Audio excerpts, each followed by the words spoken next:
ప్రతి సంవత్సరం చైత్ర పౌర్ణమి నాడు, అది కేవలం 3 రోజులు మాత్రమే భక్తులకు దర్శనమిచ్చే అద్భుత క్షేత్రమిది. ఈ ఆలయం చేరుకోవాలంటే ప్రాణాలను సైతం లెక్క చేయని ఒక సాహసయాత్ర చేయాల్సిందే. అందుకే దీన్ని దక్షిణ అమర్నాథ్ యాత్ర అని కూడా అంటారు. నల్లమల అడవుల్లో అత్యంత లోతైన లోయలో సుమారు 200 అడుగుల ఎత్తు నుండి జాలువారే జలపాతం మధ్యలో శివుడు లింగమయ్య రూపంలో కొలువై ఉన్నాడు.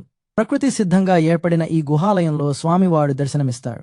ఇక్కడి జలపాతంలోని నీరు ఎన్నో మూలికా గుణాలు కలిగి ఉంటుందని భక్తుల నమ్మకం. హైదరాబాద్ నుండి సుమారు 190 కిలోమీటర్లు, శ్రీశైలం నుండి 55 కిలోమీటర్ల దూరంలో ఉంది ఈ మహిమాన్విత స్థలం. కానీ ప్రయాణం అంత సులభం కాదు. దట్టమైన అడవుల్లో 16 కిలోమీటర్ల మట్టి రోడ్డు మీద ప్రయాణించి అక్కడి నుండి 4 కిలోమీటర్ల అత్యంత భయంకరమైన నడక మార్గంలో వెళ్ళాలి.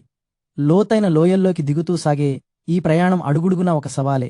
శ్రీపర్వత పురాణం ప్రకారం సాక్షాత్తు ఆ పరమశివుడి కళ్ల నుండి జారిన ఆనంద బాష్పమే ఈ నేలను తాకి ఒక స్వయంభూ లింగంగా అవతరించింది. ఆ పరమశివుడి కన్నీటి ధారలే నేడు కొండలపైనుంచి జాలువారుతున్న తీర్థంగా భక్తులు భావిస్తారు.